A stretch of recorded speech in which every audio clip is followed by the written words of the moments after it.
Have you ever set a New Year's resolution or set a weight or a performance goal? If you've ever been inspired to or forced to, I taught health studies courses for years at a university, so that is for my students. And if you've ever wondered why you didn't follow through or why you quit, then this episode is for you. What's wrong with goals or setting goals and how to fix them? If you're listening at the start of the new year, when I'm creating this episode and setting goals for a new year that's healthier, lighter, fitter, happier, more prosperous, or full of love, you're going to find this fascinating. Whether you're just about to set goals or you've already set goals, my hope for you is that setting goals is easier, effortless, and that they work for you better after this. As I release this episode, Stronger One, my 12-week program is launching right now. And in every program, I like to think that I've helped reduce some of the questions about goals and why they make sense when it comes to the how do I do it? So here's my goal. How do I get there? For instance, if you want to be more toned, lose some of the belly fat specifically, or just overall weight, or you want to sleep better, all things that the right hormone balancing exercise plan can provide or help with, how much and how often do you do? I take care of that. So if you know what you want and what you're still in search of the how to do it, I've got you covered. But you've only got a few days literally left to register. So register right now. And if you're coming later, the doors open a few times a year and you can be the first to know when it opens again. And I'll put that link right in the show notes. So let's say you don't yet know what you want, but you're thinking about it. You know it's the beginning of something new and it's fresh and it's exciting to have a new goal. I've studied the science of behavior change for over 30 years, including the stages of change, the so-called SMART goals, and I look back at all the goal setting my clients, university students, and the fitness instructors and trainers I've worked with in over 35 years, and I include my own personal experience, having gone from someone who hated running in high school to someone who majored in exercise sciences and has completed many marathons, some on the tail end of triathlons. Did you know that SMART goals originated in 1981? That, coincidentally, was the year before I graduated high school. And it came from the SMART goal thing we so freely talk about today. An article by George T. Doran that was published in Management Review.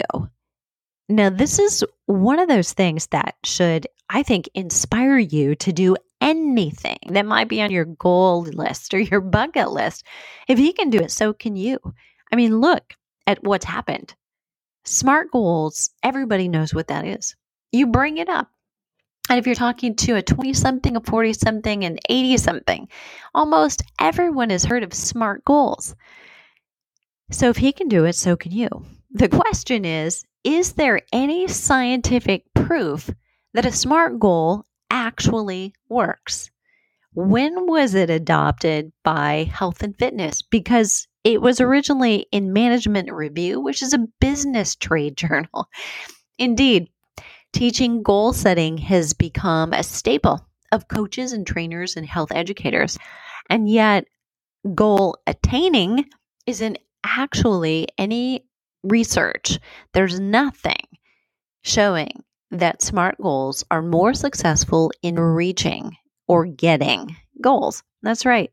Despite decades of use, there's little or no scientific data that the SMART goal formula either increases goal setting behavior or produces better results than goal setting without using SMART formula.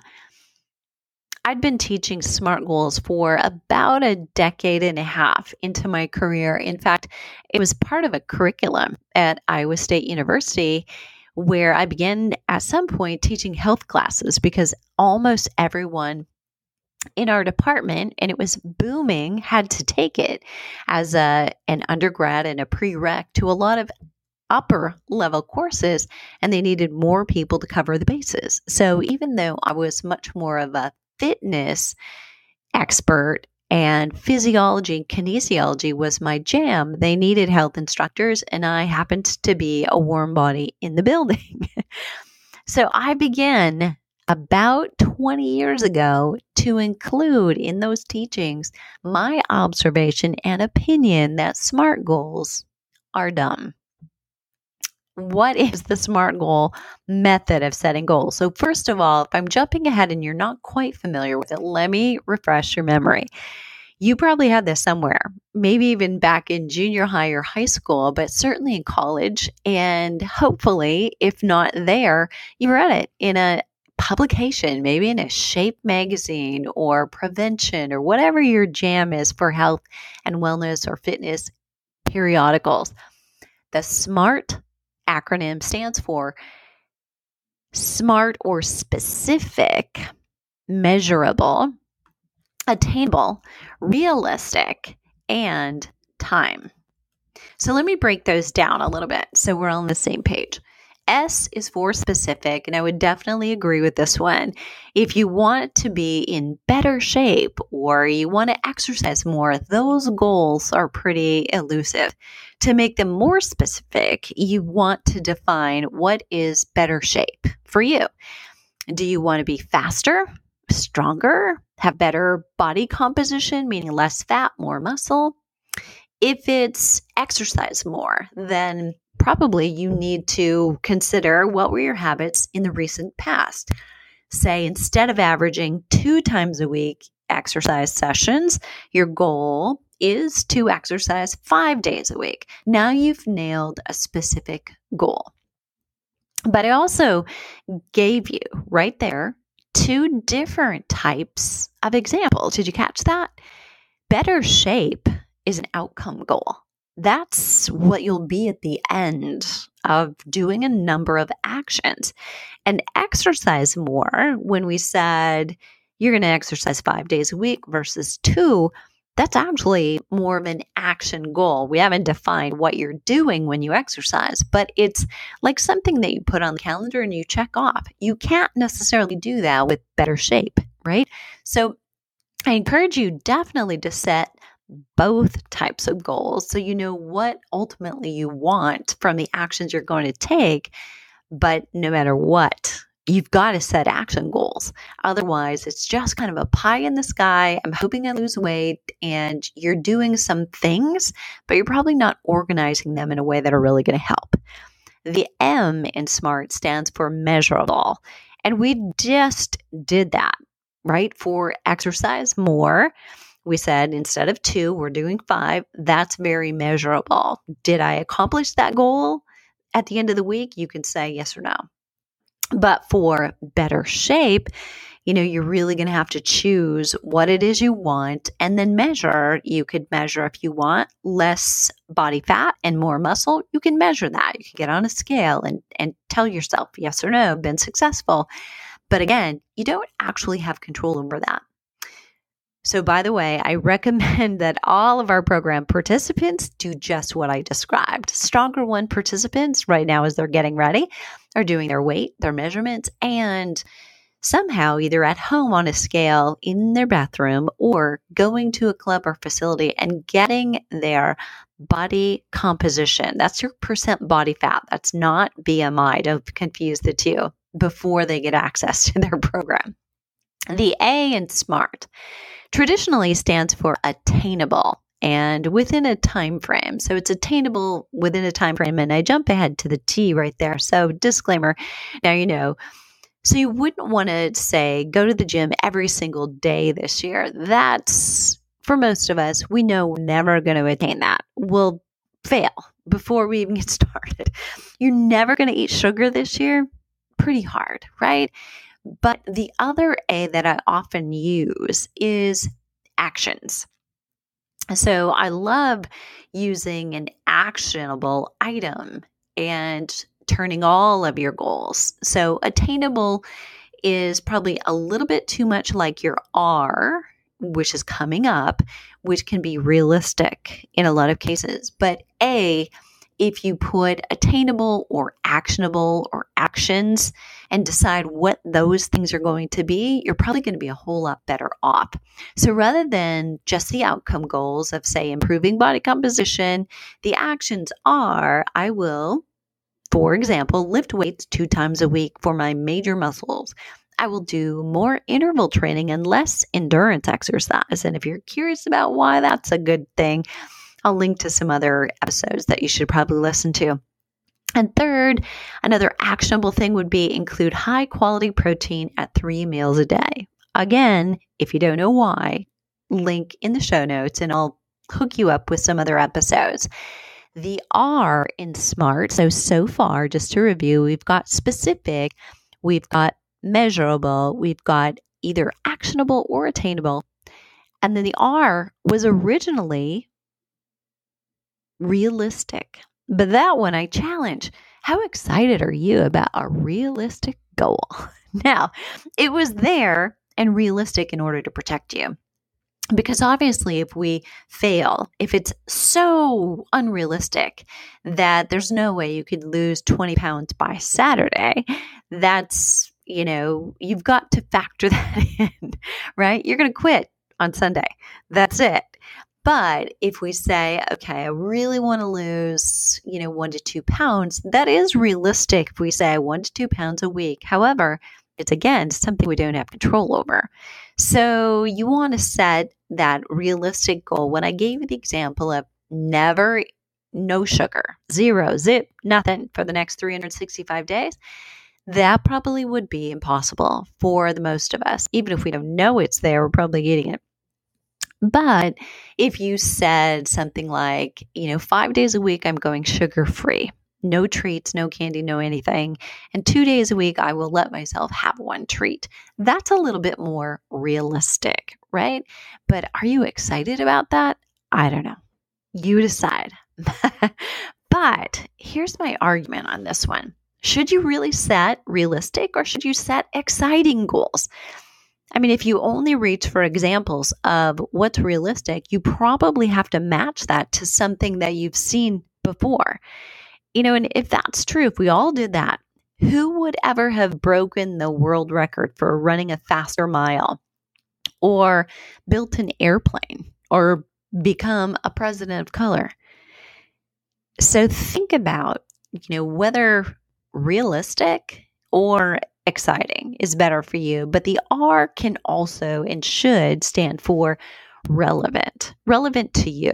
Somebody else maybe couldn't or shouldn't set the goal that you're setting, but it should be relevant, meaning it's important to you. I mean, it's got some kind of a context in your life for being there in the first place. And I think that's obvious, but if it isn't something you want and relevant to you, why bother, right? But when it was a business goal, when maybe you're using these SMART goals at work, or you're setting it up for a team of employees, or you happen to be the employee, like I do this for personal training departments or solo trainers. When you set a business goal, it better be relevant to the things that are important to you, not just at your work, but outside of it, so that, you're not setting such a crazy goal that you're going to push the rest of your life's values, like your family and free time and, time to just not work, period, out of the way. Definitely important. And last but not least is T, and T stands for time. And I hinted to that earlier. And in this case, even if it's a year from when you're going to measure again, if you're doing like a New Year's resolution right now at the beginning of the year, then I'd suggest you also set monthly goals to measure, say, your body composition, or weekly to measure your action goals. How did I do? Did I do all 5 of my workouts? Then you're keeping yourself on track. So that's a quick description of setting goals according to the SMART process and a few examples of how you might modify goals that you've got right now. Hopefully that helps you understand how to focus on those goals that you might be setting. Before I dive into the second half of this episode and really get into how I correct what's missing from SMART goals, I want to thank CBD for Life for sponsoring this episode. If you've ever experienced a little soreness after a workout, you know you've got a little maybe self-induced inflammation going on.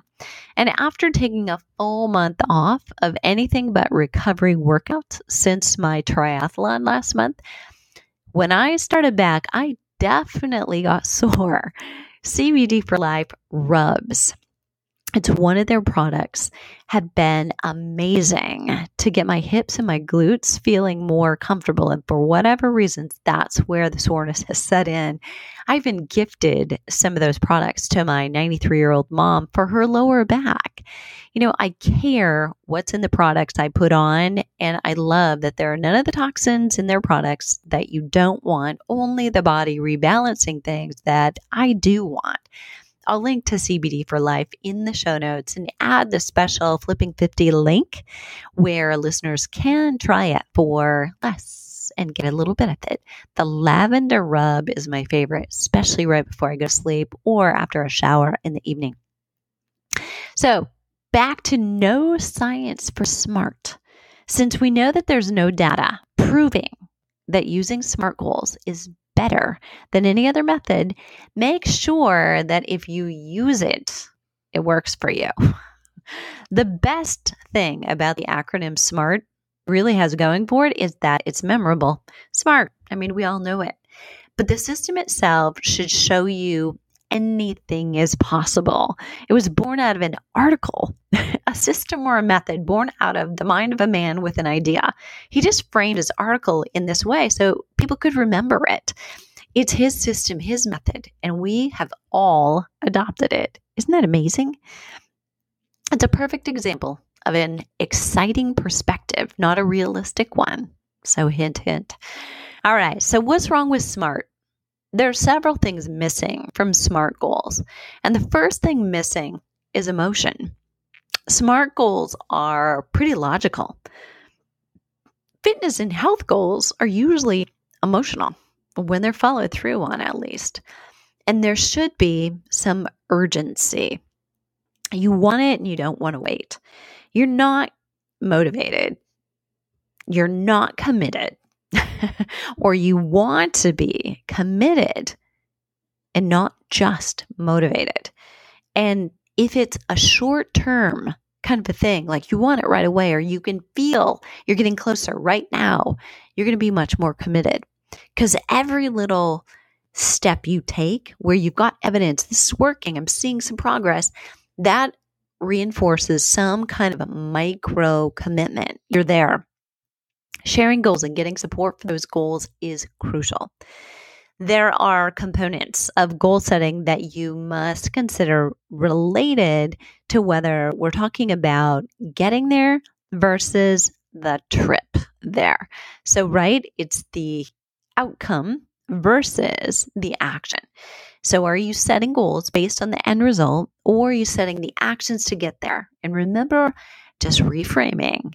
I can't emphasize this enough. You want both. So I suggest you first set a powerful end transformation. Do it without your logical brain. Turn that off, that analytical part of you. Turn that little voice in your head interrupting you that's telling you, that'll never happen. I've never been successful before. I could never do what it takes. I don't have time to do that.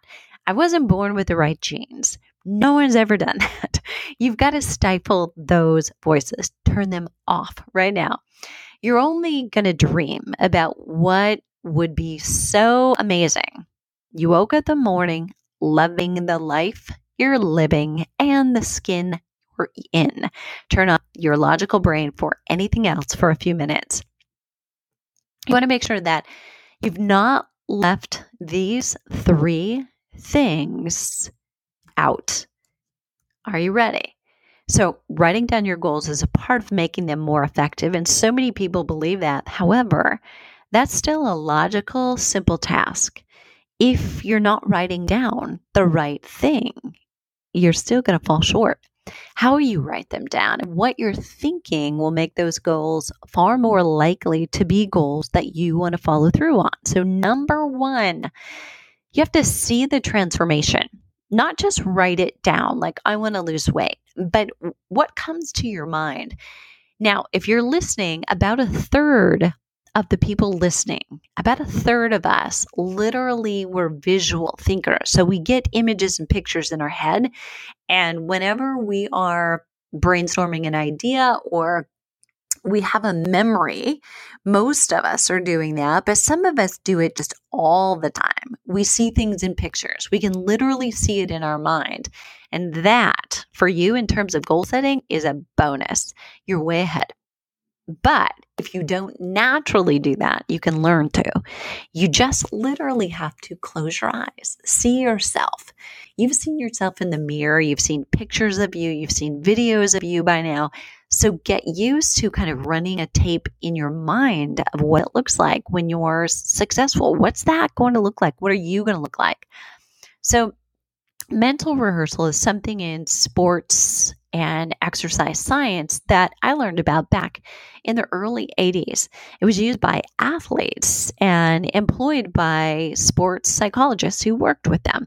One of my favorite sports psychologists was William P. Morgan. He was out of the University of Wisconsin, and I definitely contemplated going to grad school in Wisconsin for that reason. He was the first to connect the antidepressant effects of exercise and sport, which was the start of associating mental health and exercise. So I'll link to him in case you're curious or interested about more. But mental rehearsal was used by athletes who traveled. At that point, people were traveling long distances, athletes like golfers, tennis players, to compete without days ahead of the actual competition to kind of land and get acclimated and practice once they had arrived. It was used by athletes who were injured as well, who couldn't practice. And there was no difference between those tennis athletes who mentally rehearsed a perfect serve or golfers who mentally rehearsed the perfect chip compared to those who physically did it. And in some cases, it was even better. So let that sink in a little bit. You're sitting on an airplane, you can't actually be there, but you're mentally rehearsing the perfect game, the perfect shot, and it works. I want to point out here that there's no great athlete or business person focuses on what they don't want. They focus on not missing the shot. That's not it. Or even avoiding the pond or the sand trap or losing the sail. They focus on the ball landing perfectly in the exact spot they want it and how it's going to roll to a stop in the exact spot where the hole is. They focus on making the sail or a better sail. So think about how you're framing things in your own mind. Are you trying to avoid things you don't want? For instance, if you're thinking you want to lose weight, that is very much an avoidance goal, and those backfire. Think about anybody who's good at something. It can be anything: cooking, baking, decorating their house, drawing, running, basketball. Who comes to mind for you? I can easily think about the golfers in my life. My stepdad and my son were both such avid golfers, and they're perfect examples of this. Not only did they spend time practicing the sport physically, but when they weren't, they were reading Golf Digest. They were watching golf's greats on TV and consuming everything golf that they could. And everybody else began to get in on the bandwagon too. Like, we would give them golf books. We would give them golf plaques or golf shirts, golf gift certificates. And they thought about themselves as golfers, right? My 15-year-old, when he was 15, began to wear collared shirts more than t-shirts. What 15-year-old does that? Any sport that can get a high school boy to comfortably wear a pink shirt, that was okay with me, right? He became a golfer. And that's a big part of you attaining your goal. You have to become that person even before it's true. So there are 3 common denominators I walk both my private clients and my group programs through. So here they are. If you want to crush your 2020 goal setting and goal getting, the first one was see the vision. So from there, seeing that vision, you have to feel the vision or the transformation. There must be some kind of emotion in the goals and the transformation that you want. This is the second step, but it's absolutely the most important part of what it is you'll do in goal setting. And this is where SMART goals miss because it's so logical. Whenever somebody's taught you SMART goals, they walk you through it. Like, here's how you do it. So let's take your goal and make sure it's specific and it's measurable. And then you've gotten done with that and given a check, check, check. I've done that. But there's no emotion or you haven't tapped into it. Maybe it's there. One of the biggest challenges SMART goals have in health and fitness is that they're void of emotion. The process is just logical. That can work for a business so long as the employees are emotional about what they need to do and why, but it's not very helpful in fitness. The success of mental rehearsal involved feeling in the body. You needed not just to see a picture of yourself in your mind swinging a golf club perfectly, but you actually had to feel the club in your hand. That's physical. And the texture of the grip, get specific. But you also had to, after you did the shot, what does that feel like to you to watch it land perfectly? And how excited are you when that happens, when you're celebrating? If you can create strong feelings inside your body, when you think about what it is you really want, you can trick your brain. And if you repeat the experience of those feelings and imagine what it is you want so clearly, frequently, your brain will begin to respond as if that's your reality. When that happens, the brain sends signals to cells in your physical body. And physically, your body figures out a way to make it happen.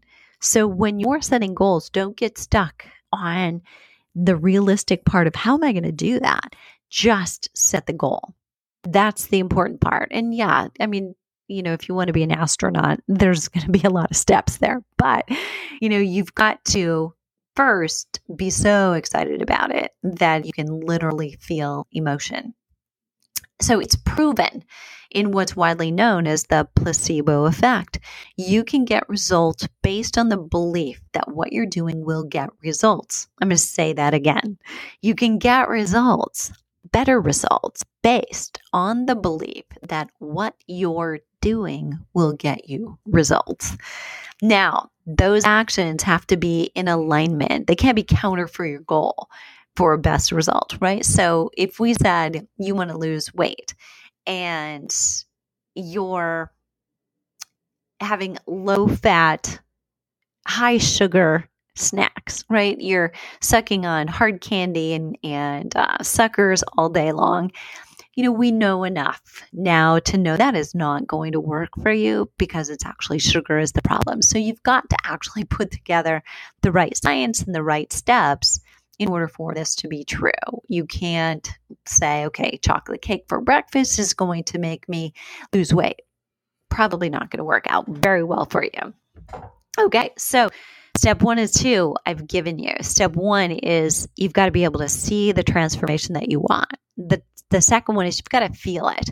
It's got to move you. I mean, and I like to say, what's your cry why? What's the reason why you want this? And how does it make you feel? Does it move you so much? Whether it's joy or something else, euphoria, accomplishment, pride, that actually puts tears in your eyes. That's what you're looking for. And the third piece is act as if the transformation has already occurred. Act like it has happened. act and talk as if, behave as if you, in fact, become someone who has habits of the person you want to become, and actually that you are right now. It starts now. If you're listening and you've had a goal, a repeating goal for quite some time, meaning 3 years ago you set a weight loss goal, 2 years ago you set a weight loss goal, last year, you get what I mean? The problem isn't what you might think. The problem isn't motivation or discipline. It's most likely that the goal doesn't actually excite you.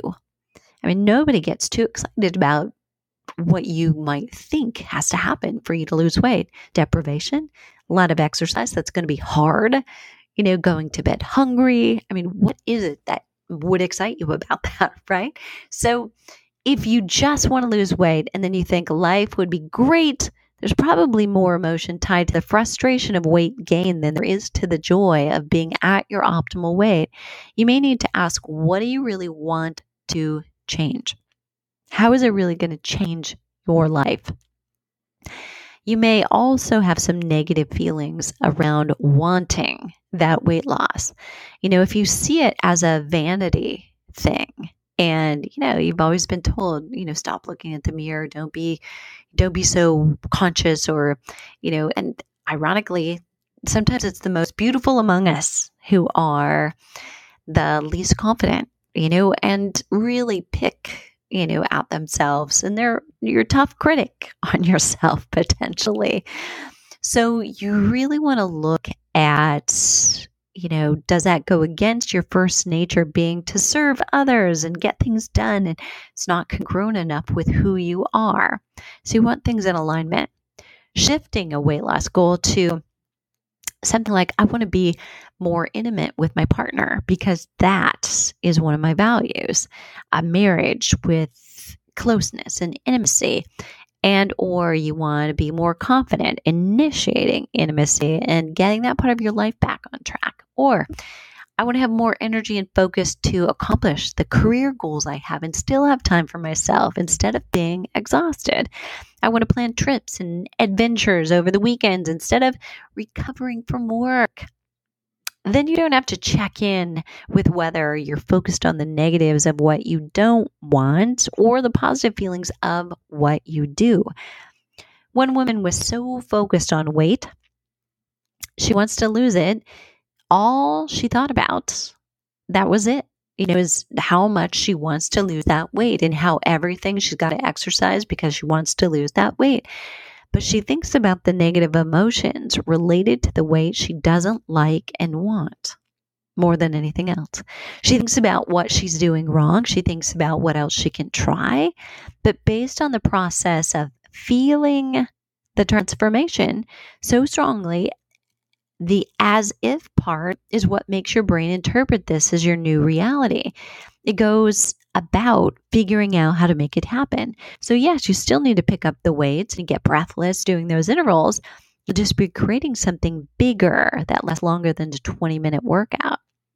And if you string together more meaningful workouts, you'll find setting goals far more effective. It's not just a process you go through at the beginning of the year or the week or a quarter. You can set goals for today. You can set goals for tomorrow, anytime you want to. So that woman who's focusing on weight loss, really what you want to focus on is being lighter, being free from concern about how you feel, or how you look, or about what you should eat, or how much you have to exercise, or how much it's burning, and whether or not it's optimizing your cortisol levels. You're focused on the lightness and the freedom and the ability to have the energy that you want to do the things you want to with the people you want to do them with. You want to focus on the positives. You don't want to dwell on what it is you don't want. Make sense? I hope that was helpful. It's a lot to follow, but you're shifting SMART goals, not necessarily tossing them or throwing them out, but you're adding to them those 3 things that I summarized here. In number 1, you've got to see the transformation you want from that goal. You've got to feel what it's going to be like when you get there. And you've got to literally talk and act as if you're already that person. You're not going to change who you are once you reach it. You have to change who you are to reach it. I hope that was helpful. And if you have a question or you've got a goal and you'd like some help remodeling it, leave it below the show link at flipping50.com/setting-goals. I love hearing from you. And if this episode was helpful, please leave a rating in iTunes and I may share your comments in a future episode, and then share this with a friend. I highly recommend you subscribe in iTunes so you don't miss some of these bonus episodes that I only share with subscribers. We don't actually email and announce them all, only the ones that come out on Tuesday. So surround yourself with a supportive community of women on the same journey.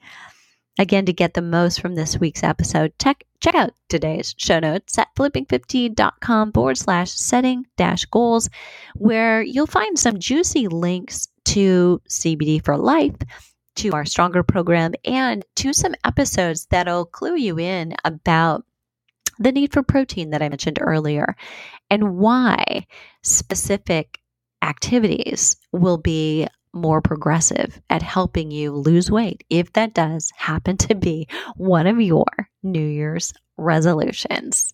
What are you waiting for? Let's start flipping 50 together.